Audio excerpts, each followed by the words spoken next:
George R.R. Martin has hot takes for House of the Dragon. Welcome back to Nerdist News, everyone. I'm Dan Casey, and today we're once again talking about Hot D, or House of the Dragon, if you nasty. Now, we thought we'd have at least 2 years before House of the Dragon started burning down cities all over again. But George R.R. Martin made sure that D remained extra hot with a recent and quickly deleted post to his Not a Blog. After teasing some complicated feelings, the author, executive producer, and creator of all things Westeros finally weighed in on some of the changes the prequel series has made to Fire and Blood, the book on which it's based. While Martin treats some of these specific changes with a tough but fair approach, others feel like he's airing laundry so dirty it belongs on Ulf the White. And he's disgusting.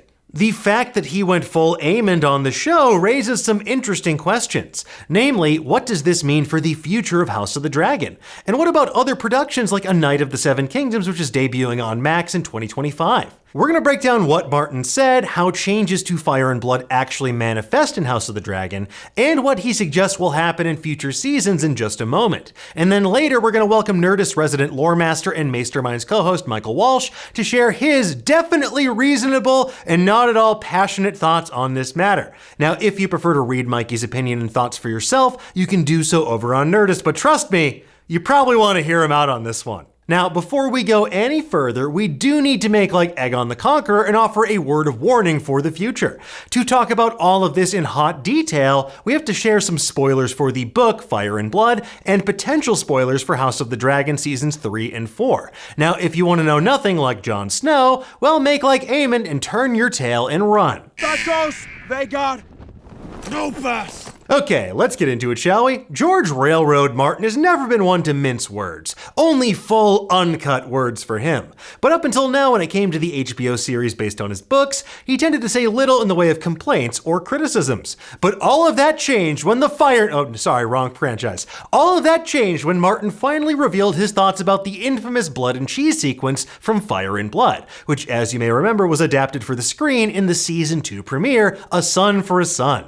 Now, if you watched our episode of Masterminds or read Michael Walsh's expansive article on Nerdist, you might know that we weren't the biggest fans of how it played out. But for the sake of recap, here's what actually happened. In the episode A Son for a Son, Daemon Targaryen secretly traveled to King's Landing to orchestrate revenge for the untimely murder of Rhaenyra's son Lucerys. As you may recall, Aemond accidentally murdered his cousin at the end of season 1 after chasing him away from Storm's End. Sure, you could say that Vhagar killed him, but come on. Now, seeking to balance the scales, Daemon enlisted the aid of a gold cloak affectionately known as Blood, and a rat catcher, the aptly named Cheese, to infiltrate the Red Keep using a series of hidden tunnels. Now, their mission is to find and kill Aemond Targaryen, hence A Son for a Son. But these two utter dingbats don't find Aemond. Instead, they confront Queen Helaena and her young twins, Prince Jaehaerys and Princess Jaehaera. Unable to tell the young twins apart, they demand Helaena tell them which one is which. After trying to offer them jewelry instead, she ultimately acquiesces to their request. The prince and Aegon's heir dies horribly, and the kingdom believes Rhaenyra to be a butcher and a kinslayer. However, in the book, this scene is very different, because there is a third child there, the twins' younger brother, Prince Maelor. In the original version, Blood and Cheese don't care which son they kill. They demand that the queen pick which child dies. Now, Helaena chooses Maelor to die, but Blood, being a complete monster, cuts off Jaehaerys' head instead, while Cheese tells the wee baby Maelor that his mother wanted him dead. It's brutal, and while Martin said in his post that he and book readers prefer the version of the scene in the book, there isn't anything inherently wrong with the change made for the TV show. The Sophie's Choice aspect of the scene was definitely stronger in the book, and he hated to lose that, but he did also add, when Ryan Condal first told me what he meant to do ages ago, back in 2022 might be, I argued against it for all of these reasons. I did not argue long or with much heat, however. The change weakened the sequence, I felt, but only a bit. Martin went on to say he understood the practical reasons behind not wanting to have a 2-year-old Maelor on the show, saying that kids that young will inevitably slow down production and there would be budget implications. Moreover, Ryan assured me that we were not losing Prince Maelor, simply postponing him. Queen Helaena could still give birth to him in season 3, presumably after getting with child late in season 2. That made sense to me, so I withdrew my objections. Now, you might be saying to yourself, oh, I didn't realize that Helaena was pregnant at the end of season 2. And that's because she wasn't. She was only pregnant with visions of the future. And Martin went on to share that Condell eventually decided to excise Maelor from the show entirely. And that's definitely the only time this has happened to a pretty major character, right?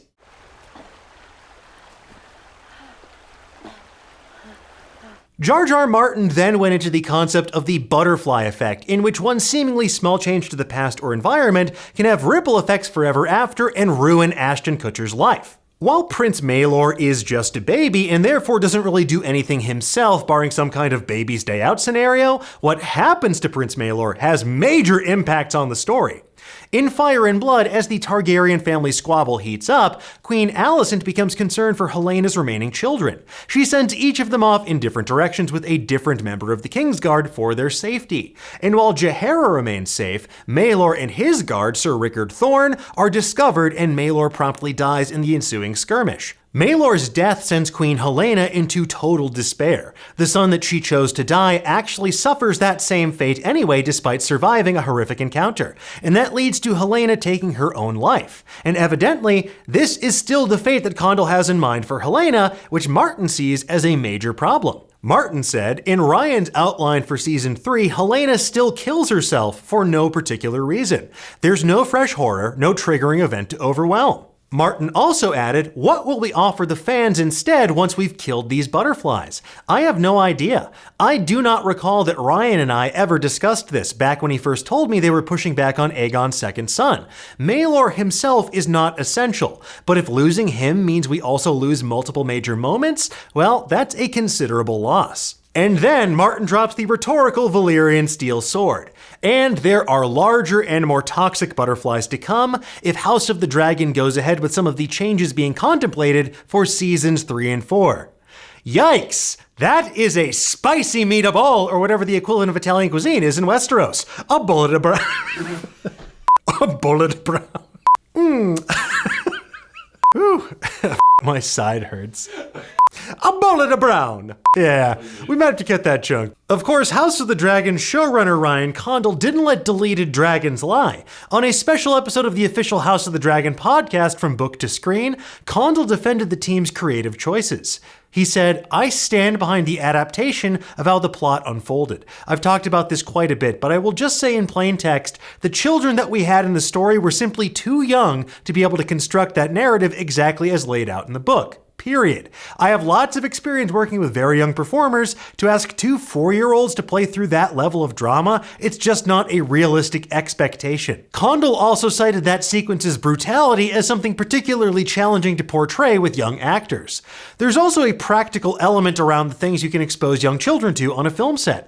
Yes, you can do clever cutaways and dummies and all those things. We wanted this to be a very visceral, subjective experience, not something that was very cutty and with close-ups. And when you start actually breaking apart what happens in that room and the things that are said and the things that are done, it became such a challenge to think about and mount that we started looking for what are the base elements of this story. That Daemon and Rhaenyra sent assassins into the Red Keep, and as a result, the king's child and heir is murdered. And how do we dramatize that in a way that's exciting and visceral and horrifying and do it in the best way possible? Now, lastly, regarding the Maleficent in the room, Condell explained, if he were born yet in this version of the television timeline, he would have been an infant because of the age of Jaehaerys and Jaehaera. Frankly, this goes back to our first season and trying to adapt a story that takes place over 20 years of history instead of a story that takes place over 30 years of history. Condell admitted that some of these compromises did have a ripple effect on the larger story, but the team is undeterred. It was a choice made. It did have a ripple effect, and we decided that we're going to lean into it and try to make it a strength instead of playing it as a weakness. Anyway, to make sense of all of this Mesteros, I'm joined by my Masterminds co-host and our resident Kristen Cole superfan, Michael Walsh. Mikey, thank you for joining us once again for this important issue. How you doing? I did not expect to have us back here so soon, but I think we needed the Masterminds to. Yes, we have to assemble the small council to talk about this because like you said, I don't think anyone expected George R.R. Martin to come out swinging, taking time away from definitely writing, wink. But what was your biggest takeaway from George R.R. Martin's statements on his Not a Blog about this? If he had just dropped this blog out of nowhere, it would have been less shocking than the fact that he told us this was coming. because he said, I'm going to share everything that's wrong with the House of the Dragon. That's what he said. I'm going to share everything that's wrong. And then he did it. It's like, it wasn't like, it wasn't like he woke up in the middle of the night, wrote this angry post, put it up. He announced to the world, which means he announced to Ryan Condal, the showrunner. He announced to HBO and everybody at the network, I'm going to do this. And I don't know if they didn't believe him or if they simply couldn't stop him. For him to then come, I mean, I clicked on it. I think I was the first one at the site to read it. I was blown away. I could not believe how harsh it was, how direct it was. And I know we're gonna talk about why, but just the overall, like, he brought the fire and blood. He just brought fire and blood to Condal and the show and the network in a few ways. I think just the visceral tone of it is definitely what took me aback. I was not expecting him to go as hard on this. And, it's not like he needs more money. He has enough money for the rest of his life to live like a king. But I don't know. It's definitely kind of shocking to hear someone who has been not exactly the loudest critic of his own adaptations come out with such vim and vigor for House of the Dragon, which, if you, in a vacuum, I would have assumed that he was fine with everything and that he had signed off on all the changes being made. So to see him just, go full Rook's Rest on on the show so far, it was pretty shocking.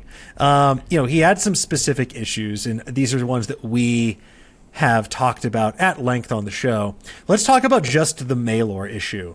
Do you think that he's being overly precious about the sort of removal of Prince Maelor and the butterfly effect that it has, or do you think it really does change the entirety of the story moving forward? I think that there are two separate answers that reveal what's really going on here. If we look at this as he's just upset about the missing Maelor and what that's going to mean for the butterfly effect of later things, then yes, he is being a little precious, because while those lead to some amazing moments, and he's right that the show would be better with him, like the story is better with Maelor in there and things that happen and what it leads to, but those are things that the show could kind of change on the fly and still deliver those moments or something close to them. But the thing is, it's not about Maelor. He used blood and cheese, which we talked about. I said they botched it, right? Like, he was much kinder about blood and cheese than I was and other readers. The Maelor thing is about other stuff. It's about, I think he feels that he was lied to. I get the impression that he does not think he's being listened to. And I'm trying not to... Maybe this doesn't sound true based on what's here. I'm trying not to read into this the way that makes me feel best about my own opinions. But we ended season 2, and I said that I've kind of just accepted this is a totally different story. That it has the same characters and the same events, but it is fundamentally a different story. I get the impression he also feels the same way now. And that it's all of these frustrations boiling over, because he was very complimentary during season 1 about the changes. The show delivered a much better Viserys than I did, right? He really had a lot of praise. And, you can go back and read his comments about the final 2 seasons of Game of Thrones. He has always been diplomatic about them. He has never ripped them.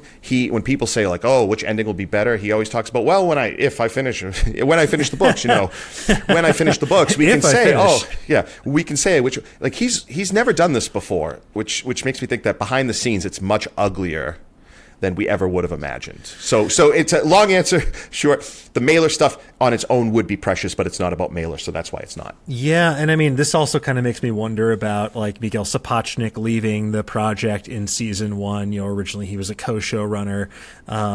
It's clearly some creative differences that are boiling over behind the scenes, but to have them spill over into the public eye, I think that's what's definitely most jarring, because like you said, he's the last person I would have expected this from. I could imagine he'd have some things to say in private, but to a massive audience on his personal blog that he knows will get picked up by pretty much every entertainment site, every diehard Game of Thrones fan, House of the Dragon fan, it was pretty shocking. And I agree. I don't think that Maelor himself is essential to the plot. I think what he enables is definitely much more interesting in the long run, but I still think you could have managed that in the handling of Blood and Cheese if you'd written it differently. Like, you could have had, they can't tell which kid is which. Maybe they can't tell if one's a boy or a girl. Maybe they think they're both sons. Just say, like, choose, like, you need to choose which one's going to live, which one's going to die. She chooses Jaehaera, and then Blood kills Jaehaerys, and it's still brutal. And you still have that moment where Jaehaera feels betrayed, and you can still have that payoff. What the horrible thing that happens to Maelor in the books later on. I just think, I agree with you. We were both on the same page that we were not fans of Blood and Cheese. It was not the blood and charcuterie plate that we were promised. It was definitely a bit disappointing. But of all the things in there, I think that it's just that going back to that ripple effect, like you mentioned. I think that they could have mitigated some of these things, but I feel like they've kind of written themselves into a bit of a corner. But speaking of writing himself into a corner, let's talk about the other, not the maleficent in the room, but the fact that George R.R. Martin removed the blog. He took it down that same day. He took it down pretty quickly. Like, there was definitely some lawyers getting on the phone being like, you have to take this down or you're going to have to pay a lot of money. I'm just curious, like, what's the purpose of taking it down there? Like, is that going to lead to any course correction for season 3 or 4? Is he just like, I know I'll have to take this down, but I need my message to be heard? Or is that ship already sailed? I mean, I would imagine they're pretty far down the primrose path for scripting for season 3, especially. Like, it feels like they're not really going to change. They have to do so much previs for all of the dragons. I feel like the ship has sailed, but what do you think, Mikey?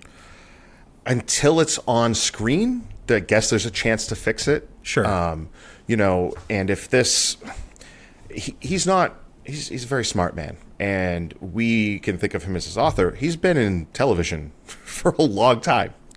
He's not new to television. Just because we might think of Game of Thrones as being like, he was writing for Beauty and the Beast, the kind of cool, weird adult Beauty and the Beast show. He's done a lot of television. To me, this is, I don't think he's petty enough that this is only about being angry. I think there's also an element of, I walked away. He's talked about he was far more hands-off during the last few years of Game of Thrones, even before the last 2 seasons. He saw what happened. I think he wants to try to stop House of the Dragon from going down the same path. Why? What happened? Technically, we're not supposed to talk about it. It's true. He also recently had a public talk. It wasn't recorded, but people that were there shared what he said recently. He was talking about his legacy, and he was talking about people who leave flowers at J.R.R. Tolkien's grave and how he would like to kind of leave something like that behind. But if he doesn't finish the books, it probably won't happen. I think that's on his mind. So if there's a chance he's really, and he might see that the books aren't going to be finished. I don't want to be morbid. I really don't. But he's an older gentleman. He's not done after 13 years with book 6, and yet another book's supposed to come after it.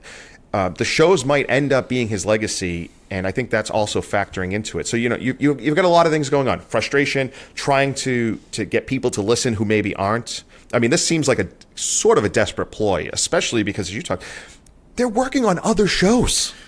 One's coming out next year. One's coming out next year to Max. Filming it right now. A Night of the Seven Kingdoms. It's already been advertised. It's coming out next year. Now. And they're developing all of these other ideas. And this is a big IP for them. And this risks all of it. Because there's definitely an element where the executives at HBO could be like, we're not doing this. You're not gonna air all this dirty laundry and make us look bad. We'll just walk away. We got money and we can go pay for other properties. Yeah, but the thing is, they're not going to walk away from this. It's too much of a cash cow. It is like it is so hard to make a globally recognizable IP like Game of Thrones, and the fact that there is so many more aspects to it that they can explore across film, television, animation, you name it. They're not walking away from this. They will walk away from him. And I think if anything, that will, they'll probably take legal routes. Like there's going to be I'd imagine some sort of like gag order, like, hey, do you want a cartoonish dump truck full of money to back up to your house every 3 months? Then just stop writing your blog.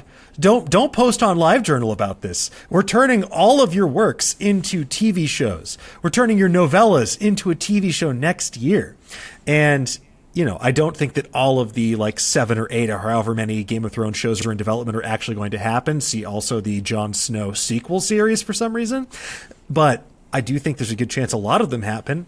And I think it would behoove Martin to maybe understand that he is not necessarily in the power position here. Yes, you can weaponize fandom to a certain extent, but at the end of the day, they're not the ones holding the purse strings of the creative control. That is going to be Max and HBO. So, not to defend a lot of these changes, but I do think that this is a tactical play that he made, which who knows how it's going to play out for him, for Martin. I mean, clearly he's already been sort of slapped on the wrist, stop that, because he had to delete the post the same day. It wasn't even up for 24 hours. So yeah, I think that's just definitely a couple indicative. hours.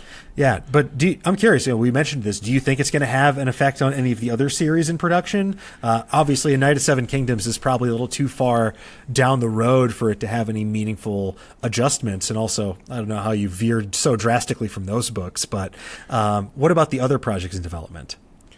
If he wants a bigger voice, and, we're not the only ones who had issues with season 2. No, we're not. I mean, there were a lot of fans out there who had the same things, and we haven't even really touched on, I think, the most important part of this entire thing, which has how he ended it. He said there are larger and more toxic butterflies to come if House of the Dragon goes ahead with some of the changes being contemplated for seasons 3 and 4. I mean, we've alluded to this. Can it be fixed? This is basically saying hey guys, what they have planned is really bad. It's bad. This is not going to be good. And, he sees that. So I'm thinking of in terms of forget David Zaslav. I'm thinking of Casey Bloys, right? CEO of HBO, who has this incredible track record over the years. He's a smart guy too. If he's hearing this from Martin, I would think that in his head, he's maybe he's got a point. And maybe we have kind of pushed him too much to the side, or Ryan Condal has pushed him too much to the side and not taken into consideration, considering this is not only his story, it's his world. And he is, again, he's an experienced TV guy. Condal, I think we're going to talk about Condal's comments, but Condal could talk about, budgets and shooting restrictions and all that. Martin knows all of this stuff too. Martin's not coming at this purely as an author who has unlimited budgets with the written word. Martin knows what it's like to write for TV. He understands you can't do everything on the page for practical reasons. Casey Bloys is also the one, I think, who could fix this immediately. I think there is easily a way for the network to sort of say, hey, listen, we obviously don't agree with everything George said, but we obviously value his opinions, and we think that maybe there were some failures in communication. We're going to get together. We're going to fix this. Everything's going to be fine. We are committed to Westeros. We are committed to these shows. We want to be making them for a long time, and we want to be making them with George. And everybody can get their ego stroked. And this doesn't have to go on. Mm-hmm. I think it's going to for a little bit longer, though. Yeah, I mean, look, speak to that point, especially, you can't let that toxic butterflies comment go unanswered. And that's what Ryan Condal did. He went on the official House of the Dragon podcast, From Book to Screen, to talk about what the comments, basically address them sort of point by point, talking about the decisions to excise Maelor from the story, why they shot Blood and Cheese the way they did, the restrictions of working with that, and the challenges inherent to adapting such a sprawling story that takes place over such a long period of time. So, I'm curious, what do you think about what Condal had to say here in terms of his response to Martin's comments? I'm going to go back for a second. Right after the season ended, Condal gave an interview that I thought was incredibly defensive, where he talked about how, yeah, we know we didn't get to this certain battle, but don't worry, it's gonna be awesome when we get there. Sorry guys, we didn't get to it, but it's gonna be awesome. And it felt very defensive, and it kind of read as we were limited with what we could do, right? Mm-hmm. Maybe HBO limited me. Yeah, there's fewer episodes. This to me confirms that he's really defensive, and I think some of his comments here are bullcrap. He said, there's, I'm going to quote him, there's also a practical element around the things that you can expose young children to on a film set. Yes, you could do clever cutaways and dummies and all those things. We wanted this to be a very visceral, subjective experience, not something that was very cutty and with close-ups. Okay, the kids in the scene are barely in the scene. They spend almost all of it asleep. We don't see what's the visceral part of the kids that we're missing, that if we had cutaways with the superior, like, to me, I don't think he has the conviction that I would like to see a showrunner have. And hey, no, forget the practical stuff. Forget, oh, we didn't want to do this. We want to do this. We made the best version that we thought we could make. Because a lot of his comments also come across as like, oh, woe is me. It's hard to make adaptions. It's like, you're getting, what do you get, 12 million an episode? Figure it out. You know what I mean? Figure it out. Don't come to us crying about how hard it is to film with kids or this or that. You wanted to adapt this story. This was you. Go figure it out. I also think the fact that they let him make these comments on the official show podcast. He didn't go, he didn't come talk to us. Mm-hmm. He didn't go talk to somebody else.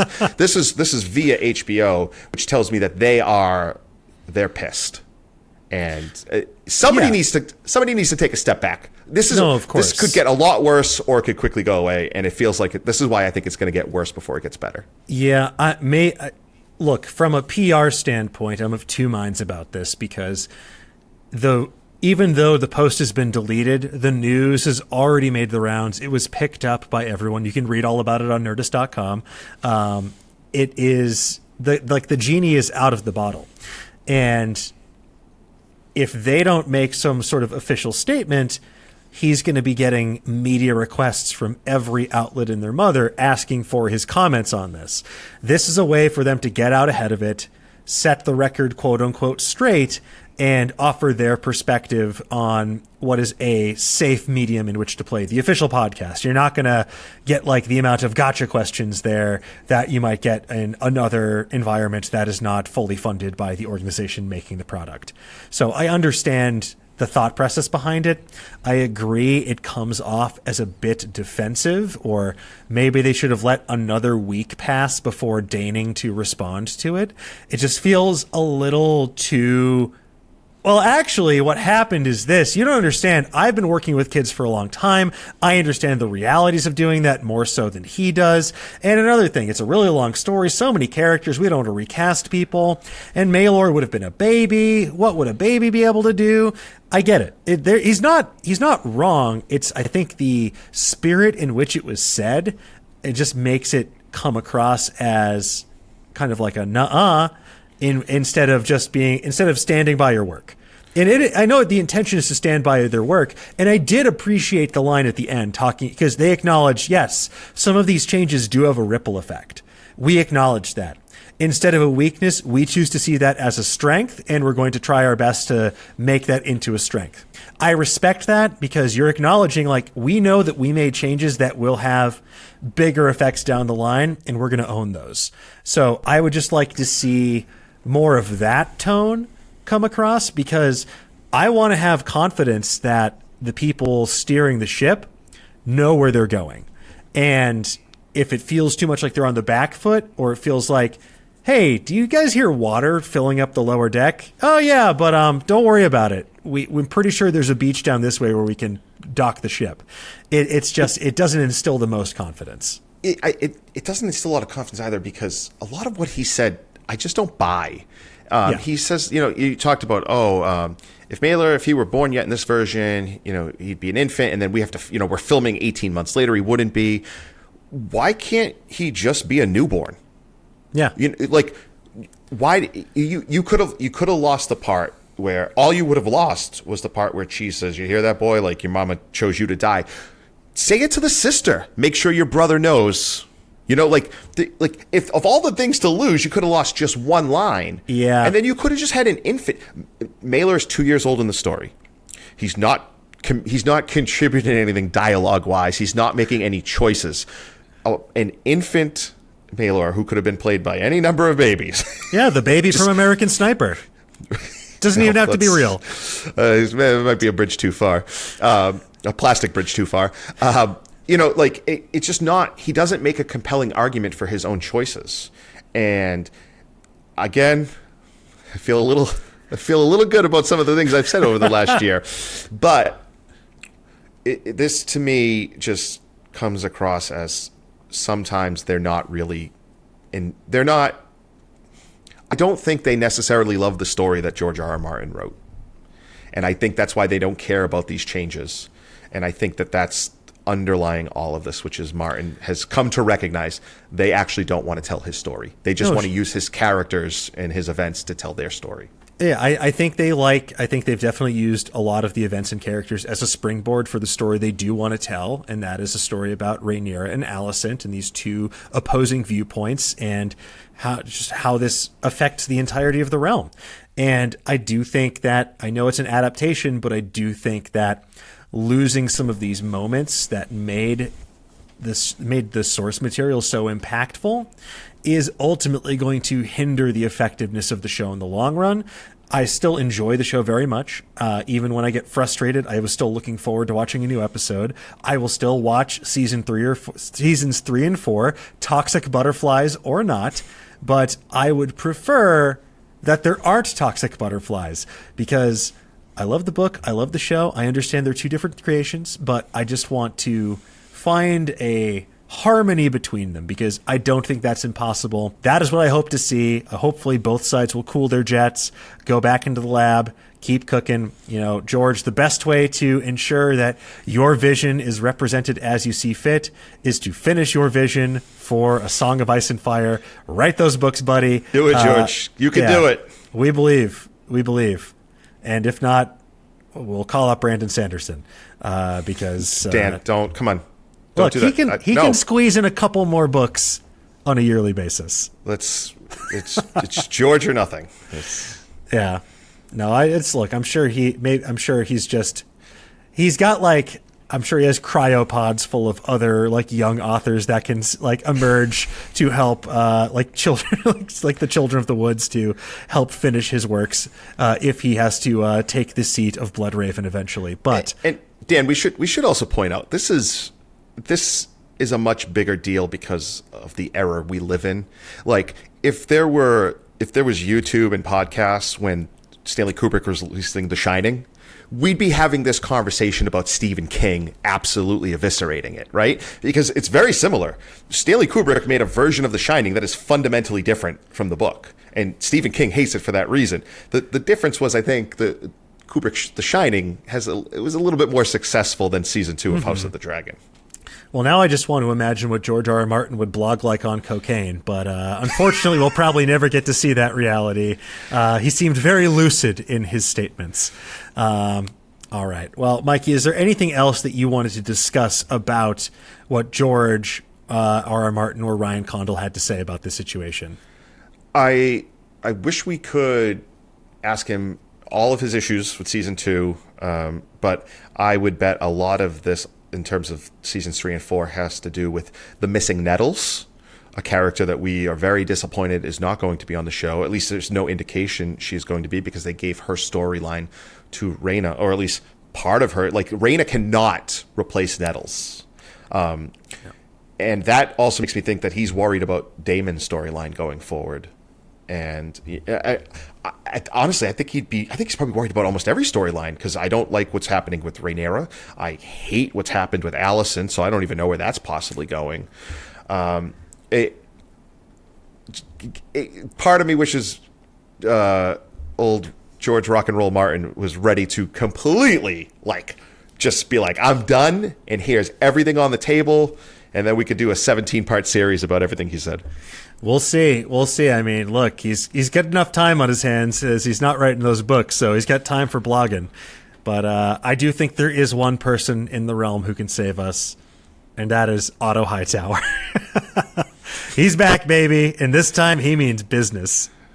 He's going to get some Valyrian steel sunglasses in season 3, and you better believe he's coming back to hand old business. Dan, real quick, can we just get this for our loyal viewers? I do think, and this was my theory, but I looked at the photos. I do think Otto Hightower's in the dungeons of the Red Keep. He's got to be. He's got to be. No. Go back and watch the scene where Aegon comes to torture Blood. Yes, it's the same lighting. Wood. Yeah, it's the same. Yeah, it's the same wood. So I think I'm going to stand by my theory that Massaria had her people capture Otto Hightower and have him inside King's Landing. I stand by that. That was my theory at the time. It was coming from inside the castle the whole time. Folks, you heard it here first. We can't wait to see what happens. We'll check in 2 years' time with House of the Dragon Season 3. But in the meantime, if you want even more Westerosi goodness, any more things for the Song of Ice and Fire, we've got you covered over on Nerdist, especially with next year. We have Night of the Seven Kingdoms coming out. Go read those novellas if you haven't. Mikey, thank you again for joining us. Where can people find you online? Twitter and Blue Sky, Burger Mike, all one word. And of course, you all know it. You all love it. The greatest website anybody ever created, Nerdist.com. All right. Thank you so much, Mikey. And now, back to me. All right, folks. Well, there you have it. Shockingly, there is political discord in the world of Westeros. I know. Who would have thought? Now, if nothing else, this will distract us from wondering if George R.R. Martin will ever finish The Winds of Winter while we wait presumably 2 long years for House of the Dragon Season 3. But in the meantime, folks, we want to know, what do you think? Does the author raise legitimate concerns, or should he change his name to George Rest and Relaxation Martin? Do non-book readers have an advantage over the rest of us? And what do you want to see from Hot D Season 3? Let us know in the comments below. And for more of the latest and greatest in the world of pop culture, make sure you stay tuned to Nerdist.com.